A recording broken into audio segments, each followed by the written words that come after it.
Oye, ¿qué día es hoy? Lunes, ¿Y qué hora es? las 6:30. Que se me ha hecho larga la semana.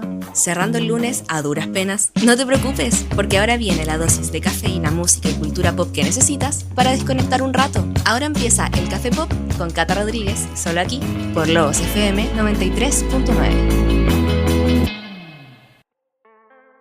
Bienvenidas y bienvenidos al último capítulo de El Café Pop, este espacio en el que hablamos de cine, series, películas, libros, cultura pop y sus respectivos chismes. Hoy, para cerrar esto que podríamos llamar una primera temporada de El Café Pop, hay un capítulo especial. Uno, porque no estoy en la radio, y dos, porque tenemos dos invitadas con las que vamos a estar revisando el impacto cultural, la importancia que ha tenido los Juegos del Hambre como fenómeno, digamos, los libros, las películas, a propósito de que este año, a finales de año, también sale la última adaptación del último libro, Amanecer en la cosecha. Así que vamos a estar conversando con estas dos invitadas.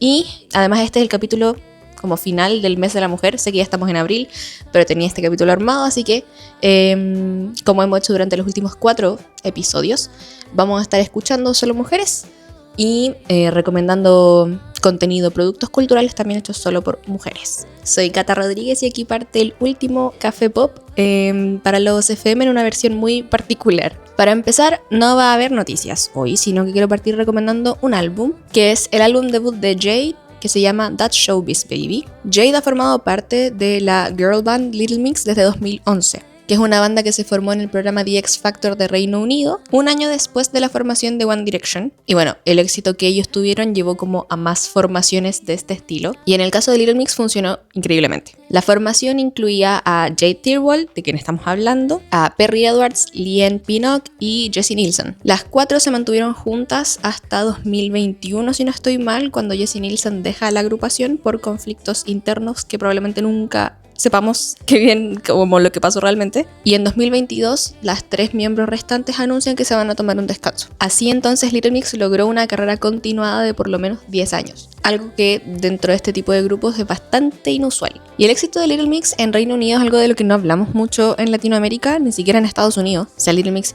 fueron éxito en ventas en su propio país, y para que nos hagamos una idea también, antes de este descanso, ellas se convirtieron en el primer grupo femenino en ganar el Brit Award al mejor grupo británico. Ahora las 4 tienen carreras solistas que siguen sus propios intereses y sus propias esencias artísticas. Y bueno, That's Showbiz Baby es un excelente debut, tanto que en parte no se siente como un debut. Lógicamente porque Jade tiene una década de experiencia en la industria, pero también porque este álbum nace desde una claridad absoluta de qué es Jade como proyecto artístico. Ella tenía clarísimo lo que quería hacer, cuál iba a ser el mensaje, el lenguaje, la estética, la narrativa completa, además de poseer obviamente el talento para llevar a cabo esta visión. That's Showbiz Baby se lanzó el 12 de septiembre de 2025 y es de lo mejor que ha hecho el pop en los últimos años. Combina canciones que son más convencionalmente pop, digamos, lo que uno pensaría cuando uno piensa en Ariana Grande, en Sabrina Carpenter, o incluso en las grandes divas como Madonna o Mariah. Pero también hay una oscuridad y una profundidad que recuerdan mucho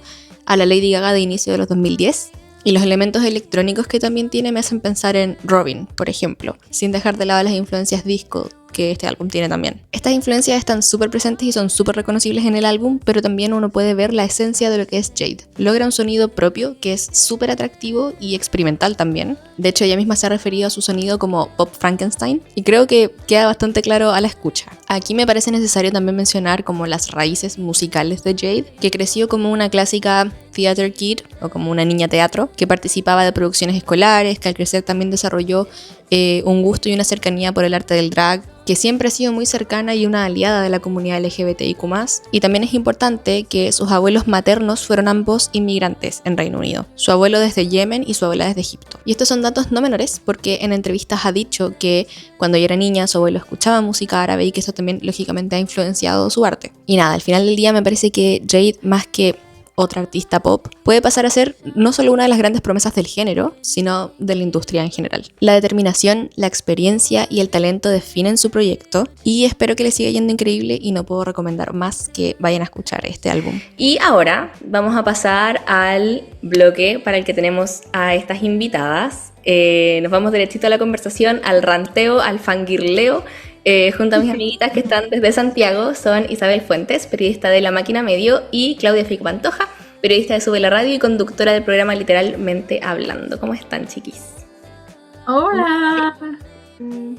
Felices de esta invitación. Siempre queremos hacer algo contigo, Cata. Ya, bueno, me emociona mucho como haberlas presentado de esa forma, así como periodistas culturales, onda, periodista de tal medio, periodista de tal, como que un honor. ¿Logrando? Mamá orgullosa, me siento.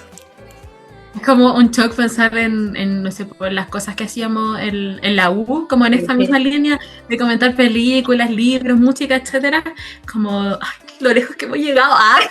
Sí, porque nos conocimos Literal. en la universidad. Sí, dar ese contexto era importante. Sí, nos conocimos en la U, nos hicimos amigas en la U, hicimos muchos trabajos juntas en la U y ahora básicamente estamos haciendo esto como parte de nuestros caminos profesionales, digamos. Y me acuerdo específicamente de un programa que hicimos para un trabajo de radio en el que hablamos de esta película que salió en su momento en Netflix de Ted Bundy, que era hacer como un trocito muy cortito de un bloque cultural.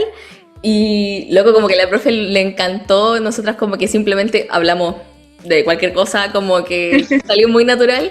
Y nada, me acordé de ese momento en particular, porque igual va a ser medianamente parecido. Vamos a hablar de los Juegos del Hambre, a propósito de que se está produciendo la siguiente película, la próxima película, no sé si va a ser la última, espero que no. Serían 1, 2, 3, 4, 5, la sexta película de esta saga de Amanecer en la Cosecha, que es el último libro que sacó Susan Collins, que habla sobre los Juegos del Hambre en los que Haymitch, el mentor de Katniss y Pita en la trilogía original, es el vencedor de los juegos. Yo aquí lo tengo, le quería... Para quienes están viendo esto después en YouTube, sí, Amanecer en la Cosecha, buenísimo libro. ¿Lo leyeron, chiquilla? Lo leí. Yo aún no lo creo. Me disculpo, lo tengo acá, la editorial me lo mandó hace un tiempo para que lo leyera cuando salió el primer tráiler. Y en verdad no me lo mandó, yo lo pedí porque dije, obvio que... Y es un poco lo que vamos a hablar hoy día, como el impacto cultural que tuvo como en nuestra generación, los que crecimos como a principios de los 2010.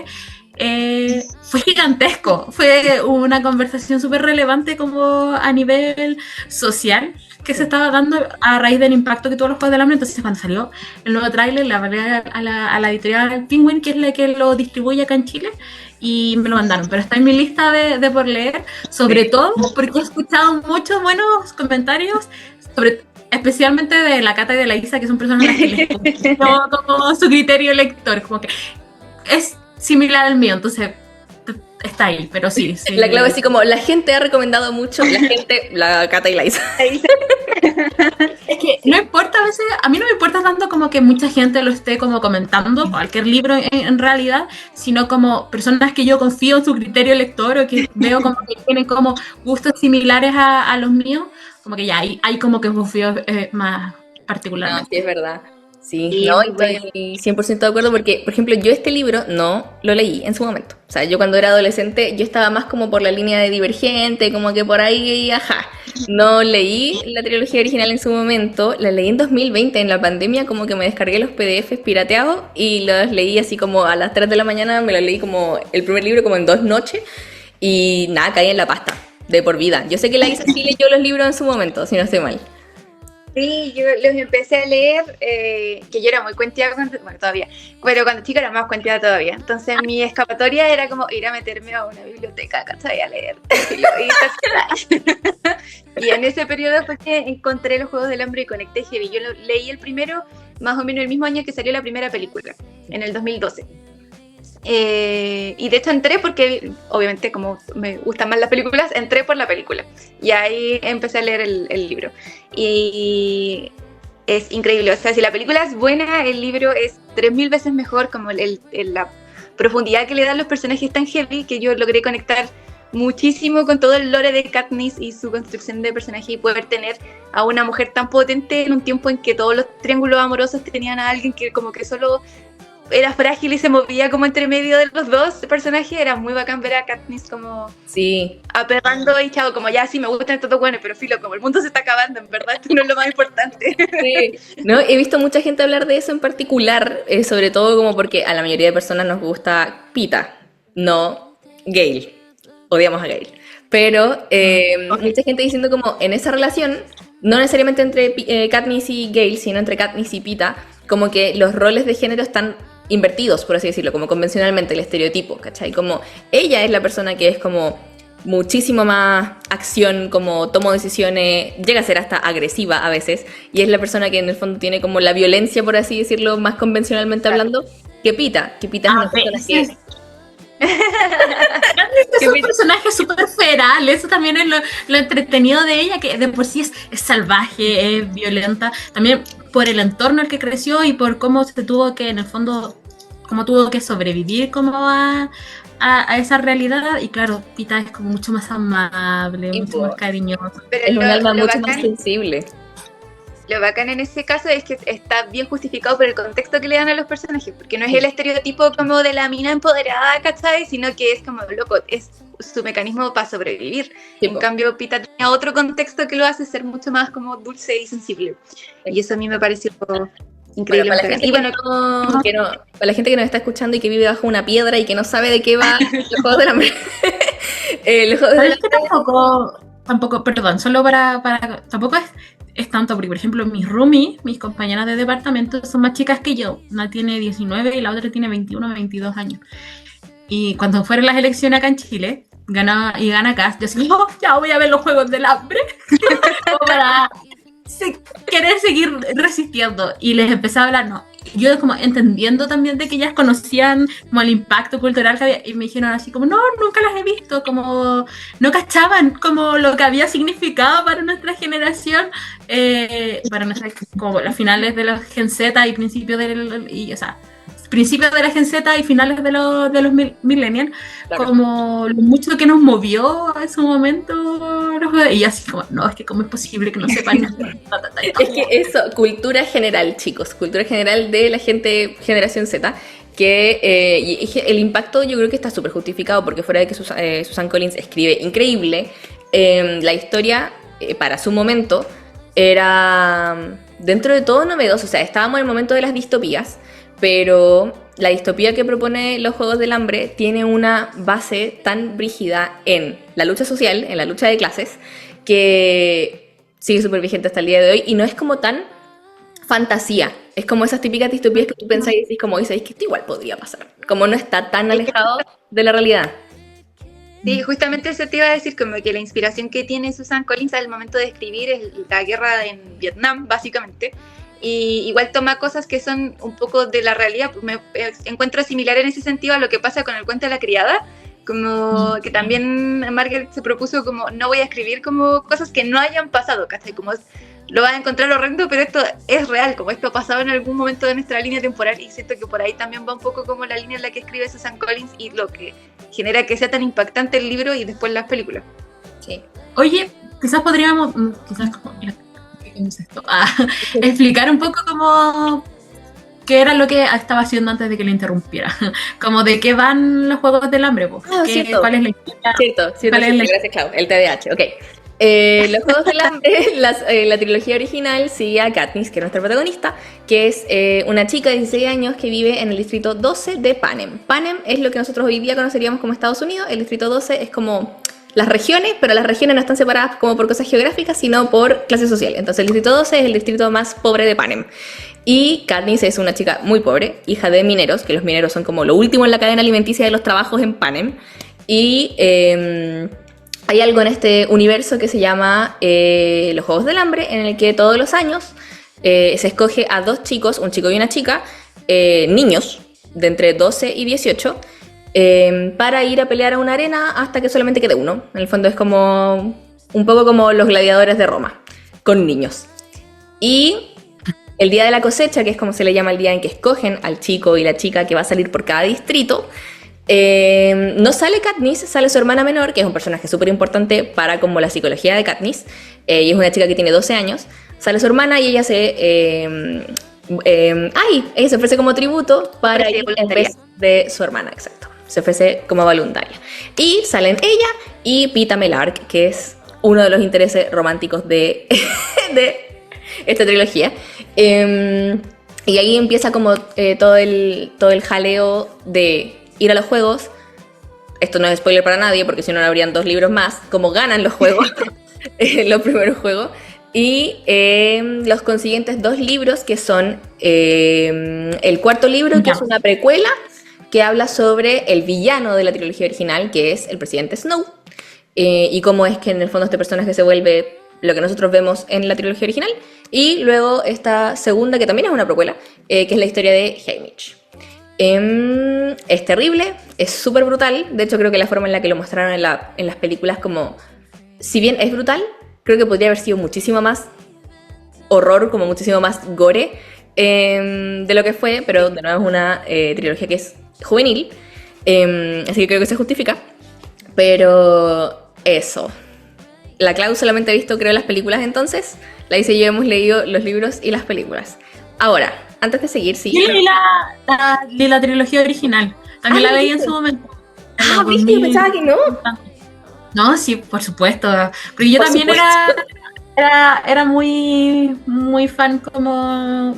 Y aquí quizás me voy a meter un poco más como al tema que uno de los temas que más me gusta, que es como la literatura, que el boom de los libros New Adult o adulto joven empieza igual, o sea, siempre ha estado muy como uno de los géneros como igual más vendidos. Dentro de la industria editorial siempre los más vendidos, o un porcentaje importante de los más vendidos, siempre es como literatura romántica, y ahí se posicionaba un poco como más o menos en ese mismo género la literatura juvenil. Pero claro, a principios de los 2010, el Juego del Hambre fue publicado en 2008 por Susan Collins. Y empezó un efecto dominó, donde el tema de las distopías, que también es un subgénero en sí mismo, se hizo muy, muy popular. El término distopías viene justamente de lo contrario a que vendría siendo la utopía, esta historia clásica. Thomas Mann la escribió, si no me equivoco, ahí voy a revisar. Para no estar mintiéndoles, que es como este país perfecto. Entonces las utopías nos plantean justamente todo lo contrario, una sociedad en ruinas que se tiene que estar recuperando de cierta forma, o que está como sobreviviendo a esto. Y una vez que surge o se vuelven como mainstream los Juegos del Hambre, pasa lo mismo como con sagas con Divergente, The Maze Runner y otras tantos libros, no solo distópicos, sino literatura infanto-juvenil, que de cierta forma igual eleva el estatus dentro del género, de los géneros literarios, este fenómeno. Yo me acuerdo que la leí como en la revista Tú, una cosa así, una entrevista como a Taylor Swift, como su libro favorito, y ella decía como, no, los juegos del hambre. Y claro, pues todo el mundo estaba hablando de ellos en esa época. Sí, los leí. No, sí, Sí, es que heavy eso, como que le metieron al final profundidad a un género que estaba como súper mirado en menos, que era la literatura juvenil, que siempre estaba asociada a lo romántico o con matemáticas más, entre comillas, vacías. Y siento que con los Juegos del Hambre viene de lleno una temática política súper potente y súper evidente, y que justamente viene como a respaldar a este género completo, siento yo, como a empezar a empujarlo a esa dirección. Sí, pero también no sé si se ha hecho otra, de nuevo, enfocado como al mismo target, como que digamos ya infanto-juvenil, que sea, digamos, algún tipo de distopía o algo así, o incluso fantasía, que también fue algo que tomó mucha fuerza después de este periodo, que le haga el peso a los Juegos del Hambre. No, yo como fan, siento que no. Pero objetivamente, yo creo que no. Solo para corregir, era Tomás Moro el autor de la... Sí, te iba a decir, es Tomás Moro. Cuando dijiste Tomás Mann, yo sí. Y fue como, no. Hay autores que siempre se me confunden, no voy a decir los otros para no quedar en vergüenza, pero hay autores que se me confunden o porque tienen nombres parecidos o suenan parecidos, y yo así como, no. Sí, suele pasar. Sí, pero eso me pasa que siento que, claro, como que no hay, si bien salieron muchas distopías, o sea, entre distopía, fantasía, sagas en general después, que no es que sean malas, pero cuando estamos hablando de los Juegos del Hambre no habláis solamente como de un triángulo amoroso y lo típico que uno lee cuando se lee este tipo de libros, sino que, como decía la Isa, no, como decía recién la Clau, hay un tema, hay peso político en toda la historia, o sea, la historia no existiría si no fuese porque hay una trama de política que es súper heavy y que atraviesa a todos los personajes de formas distintas, incluso a los personajes secundarios. Bueno, por ejemplo, ya Haymitch, que es un mentor, pero obviamente porque para ser mentor tienes que haber ganado unos Juegos del Hambre, y Haymitch es el único, creo, que ha ganado alguna vez del Distrito 12, porque de nuevo, los niños del Distrito 12 casi no ganan, porque son niños que son muy pobres, que están muy malnutridos, que no tienen apoyo y no tienen auspiciadores, que es lo que también hay como una parte que es muy marquetera de todo lo de los Juegos del Hambre, que es como estos niños consiguen que gente rica los apoye y les envíe claro, la lógica de reality que le mete a la historia. Exacto, literalmente es un reality. Entonces, bueno, una aparición estelar de mi perrita. No. Claro, no sé si hay algo que le haga como el peso en ese sentido, y por eso yo siento que también siguen tan vigentes, que es como no ha salido los nuevos Juegos del Hambre. Entonces todos seguimos hablando de esto y Susan Collins puede seguir escribiendo libros y pueden seguir saliendo películas, ¿cachai?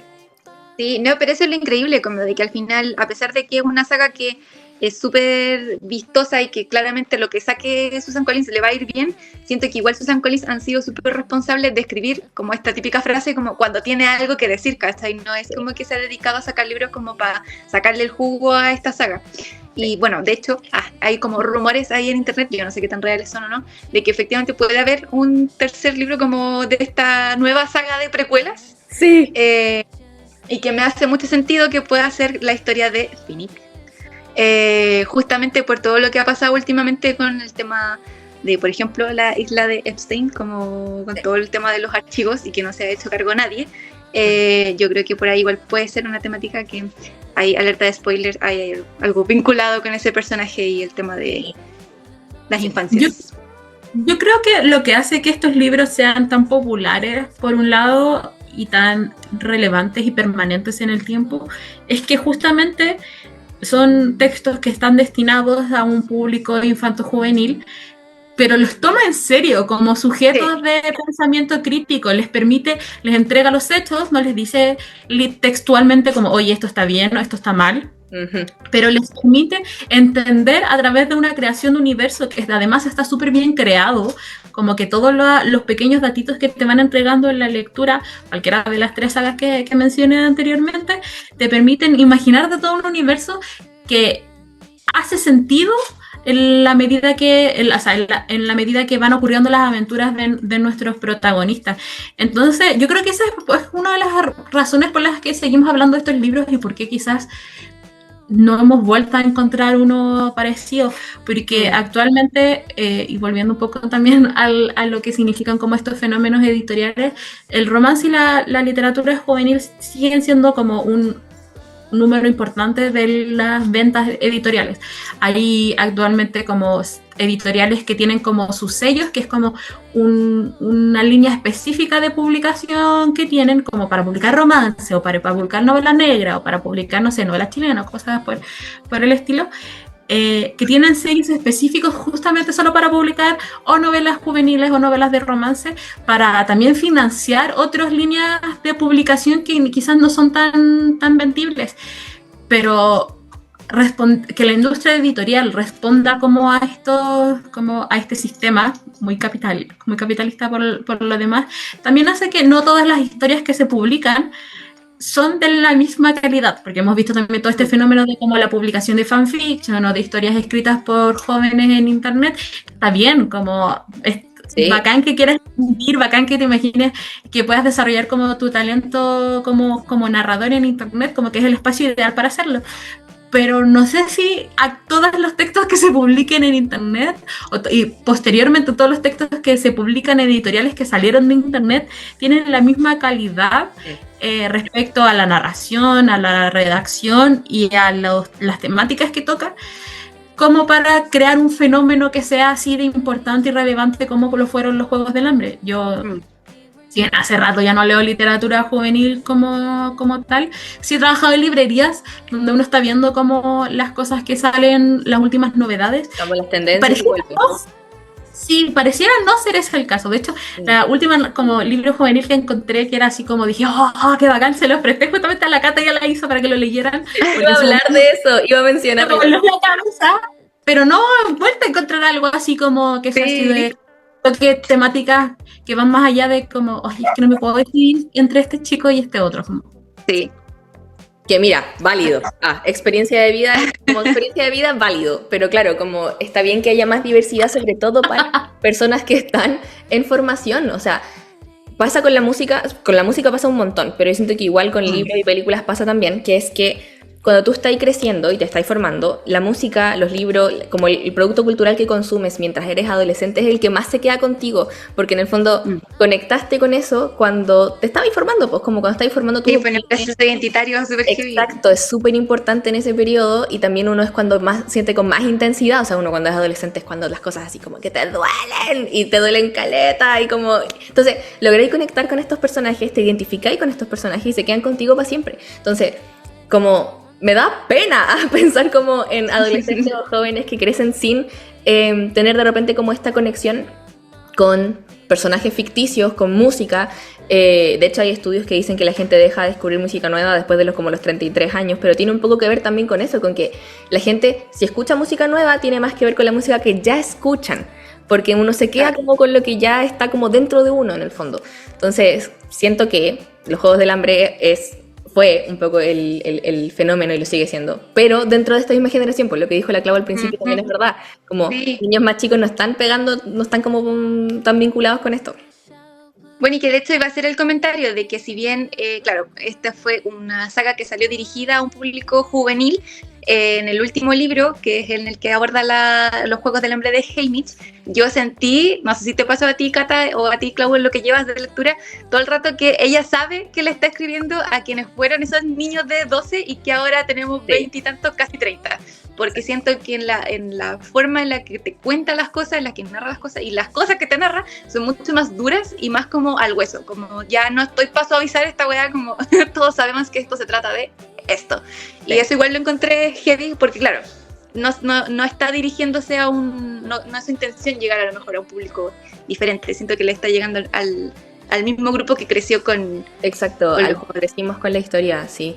Y bueno, para ir cerrando el toque igual, porque nos quedan un par de minutitos, quería mencionar un poco como cuáles son las informaciones respecto de la próxima película que va a salir, que se va a estrenar en Chile el 20 de noviembre de este año. Y bueno, mencionar igual que en las adaptaciones de estos libros, Susan Collins trabaja en las películas también como guionista, que eso creo que es un detallazo porque se nota cuando un autor participa de los procesos de adaptación de su propia obra. Caleta. Sí. Así que eso, estoy muy emocionada. Espero que la vayamos a ver juntas también, porque voy a salir llorando, estoy segura. Sí, vayan con pañuelito, por favor. Sí, porque de hecho con el libro lloré. Onda, como que las últimas páginas las sollocé, así mal. Y que es algo que tengo una foto hace mucho tiempo. A mí también, hace mucho tiempo, años, desde adolescente. ¿Sí? Y me da mucha risa porque tengo una foto del momento exacto en el que terminé de leer el libro y soy yo como con las lágrimas. Con el rímel. Con el rímel corrido, sí. Sí, me encanta ese momento. Sí, así que eso, chiquis, muchas gracias por acompañarme en este bloque para hablar de los Juegos del Hambre esta vez. Ojalá en algún otro momento volver a repetir esta instancia en algún otro programita o algo así. Muchas gracias, chiquis, que estén bien. Y como última recomendación de El Café Pop, traje no solo un libro, sino que a una autora, a la chilena Marcela Serrano, autora de libros como Nosotras que nos queremos tanto, Antigua vida mía, Para que no me olvides, El manto, entre muchos otros. Es una autora súper prolífica, de la que siento que no se habla tanto, y que conozco gracias a mi madre, que me heredó estos 2 libros. Pero en particular quiero recomendar estos otros 2 libros, que son Nosotras que nos queremos tanto y El manto. El primero es una novela publicada en el 91, y la sinopsis dice: la historia se desarrolla en una casa de campo en el lago Villarrica, al sur de Chile. Allí 4 amigas que rondan los 40 años se reúnen para pasar unos días juntas. A través de largas conversaciones, confesiones y recuerdos, la novela reconstruye la vida de estas mujeres entrelazándolas con la historia reciente de Chile, desde la llegada de la Unidad Popular, pasando por la dictadura de Augusto Pinochet y la transición a la democracia. Estas 4 amigas, Ana, Isabel, Sara y María, representan en el fondo diferentes facetas de lo que la autora entiende como un poco la identidad de las mujeres latinoamericanas. Algo que me gusta mucho de este libro es que este grupo de mujeres como que no se idealiza. No son como un grupo de amigas que andan siempre juntas para todos lados y se apañan en todas, sino que tienen diferencias y algunas son un poco irreconciliables. Se juzgan duramente y se hablan con la verdad también, pero no dejan de ser el espacio seguro para las demás. Porque al final también la amistad femenina tiene que ver con resistir al resto del mundo, pero eso no significa que sea una cosa como dulcificada y fácil o sencilla. Muchas veces es muy difícil y esa mirada de la amistad me parece muy como refrescante. Además, y esto es algo que creo que hay que saber sobre Marcela Serrano, y es que, por lo menos en todos los libros que he leído de ella, el factor política, digamos, es importante. Sus libros no son ajenos a las realidades de Chile, y muchas veces sus personajes tienen que ver con momentos específicos de la historia reciente de nuestro país. En este caso, Ana encarna un poco eso, la militancia política y el exilio durante la dictadura cívico-militar. Pero de nuevo, siendo Marcela Serrano una mujer de izquierda, no se dulcifica o romantiza la izquierda chilena. No se la quiere mostrar como la panacea, digamos. Todo tiene matices, grises y reveses, como la vida misma. Es una novela que me hizo llorar varias veces y que igual me dejó pensando sobre hartas cosas como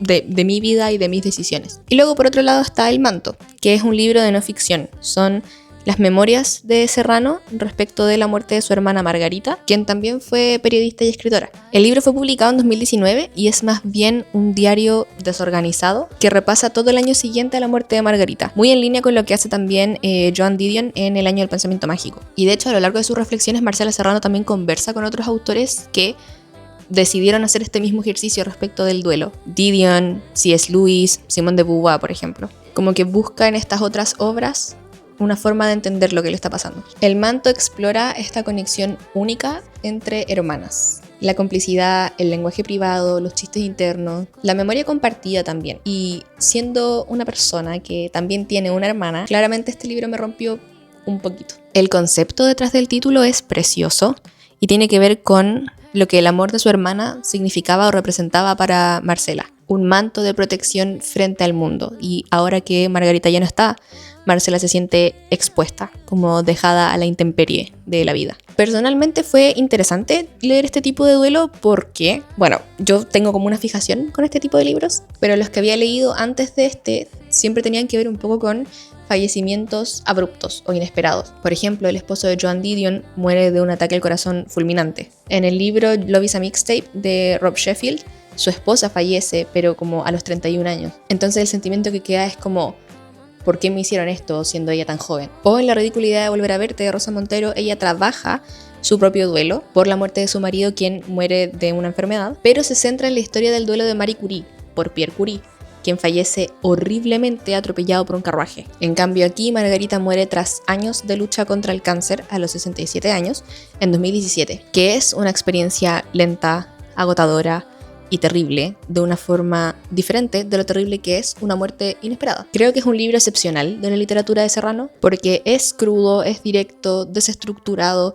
y aparte es el único libro de no ficción que ella tiene, además de sus columnas y artículos escritos para medios. Y esa es mi última recomendación literaria para el Café Pop por el momento. Recuerden que en abril comenzamos un nuevo programa con la Andre de Conexiones Cósmicas que se llama Cafecito Astral, que podrán escuchar todos los lunes a las 10 de la mañana por la Logos FM. Ahí vamos a aprender de astrología mediante la cultura pop, así que por ahí voy a seguir recomendando libros, series, películas y música, pero en un formato distinto. Y ese fue el último capítulo del Café Pop. Si llegaron hasta aquí, muchas gracias por escuchar o por ver. No se olviden de seguir a la radio en sus redes sociales, que la pillan como @logospichilemu_radio, y a mí, por supuesto, que me encuentran como la.catarodríguez. Y nos estamos viendo prontamente en Cafecito Astral. Chau, chau.